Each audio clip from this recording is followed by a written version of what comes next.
দিন পাটোয়ারি নামে এনসিপির এক নেতা উনি হঠাৎ করে বলে বসলেন বিএনপি নাকি 50 থেকে 100টা আসন পাবে এবং তারা নাকি 200-300 আসন পেয়ে যাবে। তো এই ধরনের আলোচনাও হচ্ছে, এই ধরনের বালসুলভ আচরণও আমাদেরকে শুনতে হচ্ছে। কিন্তু এসবের বিপরীতে যে কথাটা আমি বলতে চাই গত কয়েকদিনের বিভিন্ন ঘটনা প্রবাহের প্রেক্ষিতে, সেটা হলো আমার বিবেচনায় আগামী নির্বাচনে সবচেয়ে গুরুত্বপূর্ণ ফ্যাক্টর হবে আওয়ামী লীগ। অনেকে বলবেন যে আওয়ামী লীগ তো নেই, আওয়ামী লীগ তো ইলেকশন করতে পারবে না। এখন পর্যন্ত যা দেখছি আওয়ামী লীগ ইলেকশন হয়তো করতে দেবে না। যদি আওয়ামী লীগ ইলেকশন না করে, আওয়ামী লীগের রাজনীতি নিষিদ্ধ, আওয়ামী লীগ কোনো মিছিল করতে পারবে না, মিটিং করতে পারবে না। বাট এটি হলো মজার কথা যে একটা দল কোথাও নেই, দৃশ্যত নেই, আইনত নেই, সরকার তাকে দৃশ্যপট থেকে সরিয়ে দিয়েছে। আমাদের এই অন্তর্বর্তীকালীন সরকার, যদি তাকে নিরপেক্ষ বলতে হয়, বললাম এই নিরপেক্ষ সরকার আওয়ামী লীগকে রাজনৈতিক দল হিসেবে আমাদের দেশের দৃশ্যপট থেকে সরিয়ে দেওয়ার চেষ্টা যা যা করা দরকার ওনারা সব করছেন। তারপরে ওদেরকে নিরপেক্ষ আমাদেরকে বলতেই হবে আইন অনুযায়ী, তাই না? ঠিক আছে। এবং এই সরিয়ে দেওয়ার নেট রেজাল্ট কি? যে দলটা ভোট করলে পর কয়টা সিট পেতে বলা কঠিন, হয়তো মানুষের তীব্র ঘৃণার মুখেও পড়তে পারত, সেই দলটা এখন সবচেয়ে গুরুত্বপূর্ণ দলে পরিণত হয়েছে। আমি একটু আপনাদেরকে ডিটেলে যাচ্ছি। গতকালকে আমি একটা দ্য ইকোনমিস্টের রিপোর্ট নিয়ে আলোচনা করেছিলাম না, সেখানে ইকোনমিস্ট পত্রিকার রিপোর্টার ওনারা একটা জরিপের কথা উল্লেখ করেছেন। সেই জরিপের ওনারা কোথায় করেছেন আমি ঠিক জানি না, ওখানে সেটা লেখাও নেই কোথাও। সেই জরিপে ওনারা বলেছেন যে যারা এরই মধ্যে ভোট দেওয়ার সিদ্ধান্ত নিয়েছেন তাদের মধ্যে কেবলমাত্র 5% লোক এনসিপিকে সমর্থন করেন, কেবলমাত্র 5% লোক। আর আওয়ামী লীগ যেহেতু নাই, কাজে পুরনো রাজনৈতিক দলগুলির প্রতি সমর্থন বেশি। তো পুরনো রাজনৈতিক দল কে আছে? জামাত এবং বিএনপি, এই তো। সেখানে বিএনপির পেছনে তাদের সমর্থন আছে 42%, আর জামায়াতের প্রতি সমর্থন আছে 32%। দেখুন 10% এটা বিশাল গ্যাপ কিন্তু বিএনপি এবং জামাতের মধ্যে।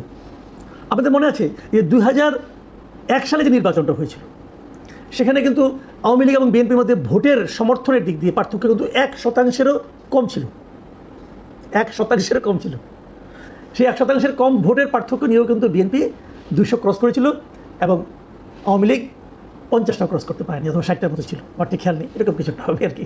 মানে ইনসিগনিফিকেন্ট ছিল টোটালি। আর এখানে যদি 10% পার্থক্য থাকে তাহলে তো অনেক। এখন এই 10% গ্যাপ পূরণ করার জন্য জামাত কী করবে? জামাত কার দ্বারস্থ হবে? জামাত অবধারিতভাবে আওয়ামী লীগের ভোটগুলো টানার চেষ্টা করবে। একটা উদাহরণ দিচ্ছি একটু পরে আপনাদেরকে, তার আগে আমি একটু আওয়ামী লীগের অবস্থানটা বলে নিই। বাংলাদেশে এই ইকোনমিস্টের এই লেখায় কিন্তু বলা হয়েছিল যে দেশের এখনও একটা বড় অংশ মানুষ মনে করে যে তারা সুযোগ পেলে আওয়ামী লীগকে ভোট দিত, এবং যারা ভোট দেবে বলে সিদ্ধান্ত নিয়েছে তাদের মধ্যেও আওয়ামী লীগ নেই জানার পরেও তাদের মধ্যেও 14% ভোটার আওয়ামী লীগের প্রতি তাদের সমর্থন জ্ঞাপন করেছে। 14%, মানে এনসিপির যে ভোট তার প্রায় 3 গুণ। এনসিপির প্রতি যতটুকু সমর্থন তার 3 গুণ সমর্থন সেই দলটির প্রতি, যে দলটিকে এনসিপিরাই নিষিদ্ধ করেছে এবং যে দলটা নির্বাচন করতে পারবে না এ কথা মানে ভোটাররা জানে, জানার পরও তারা এই দলটাকে সমর্থন করে।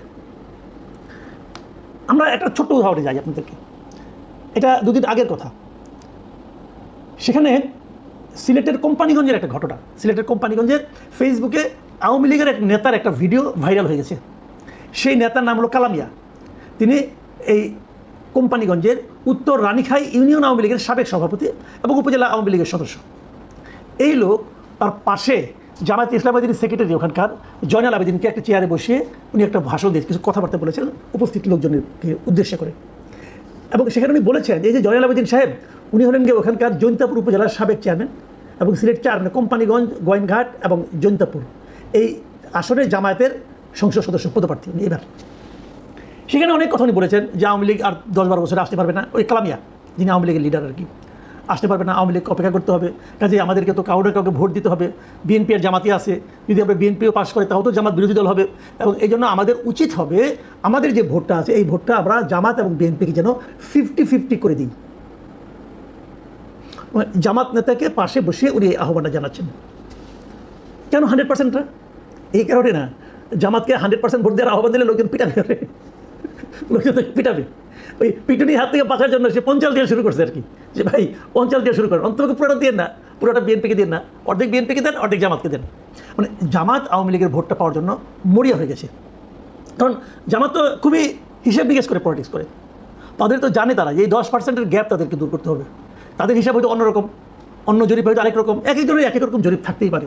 তো জামাত হিসাব করে দেখেছে তার আওয়ামী লীগের ভোট দরকার, বিএনপির তো দরকারই আছে, আর এনসিপির দরকারের বাইরে, তার হিসাবের বাইরে 5% ভোট নিয়ে তারা কী করবে। কিন্তু কোশ্চেনটা হলো আসলে কি করবে, আসলে আওয়ামী লীগের ভোটটা কোথায় যাবে। আপনাদের মনে আছে যখন আওয়ামী লীগকে নিষিদ্ধ করা হয়, মানে আওয়ামী লীগের রাজনৈতিক কর্মকাণ্ড নিষিদ্ধ করা হয় আজকে থেকে 1 মাস আগে, সে সময় আমি একটা জরিপ করেছিলাম, আপনাদের আবার মনে করে দিই। সেই জরিপে আমার প্রশ্ন ছিল, সরকার আওয়ামী লীগের কর্মকাণ্ড নিষিদ্ধ করেছে, এখন এটা নিশ্চিত আগামী নির্বাচনে আওয়ামী লীগ অংশ নিতে পারবে না, সেক্ষেত্রে আওয়ামী লীগের ভোট কোন দিকে যাবে, এই ছিল আমার প্রশ্ন।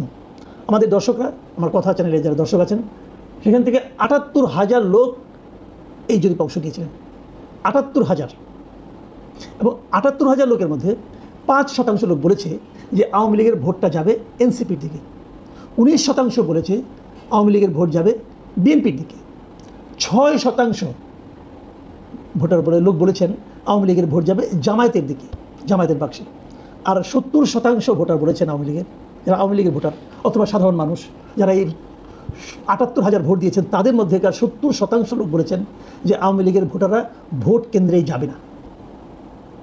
তার মানে টোটাল দর্শকদের মধ্যে ৩০% লোক মনে করছে যে তারা ভোট কেন্দ্রে যাবে। মানে ওই ৩০% ভোট নিয়ে কিন্তু টানাটানি শুরু হয়ে গেছে, ওখান থেকেও জামাত কিছু পেতে চায়। তো সেটা দিয়ে কি আর ওই গ্যাপ পূরণ করা যাবে আমি ঠিক জানি না, তবে আমি এটুকু জানি যে আগামী দিনগুলোতে এই হিসাবটা আরও শার্প হবে, আরও তীব্র হবে। জামাত আরও অনেক লোককে তার পাশে বসিয়ে বলানোর চেষ্টা করবে, ভাই কিছু হলেও আমাদেরকে দেন, ওই ৩০ না দেন, 50 না দেন, 45 দেন, 40 দেন, বলার চেষ্টা করবে। বিএনপিও চেষ্টা করবে, মানে বিএনপির ভোটাররা তো ভোট দেবেই বিএনপিকে, জামাতের ভোটাররা তো আর কোনো যাওয়ার জায়গা নেই, তারা জামাতকেই ভোট দেবে।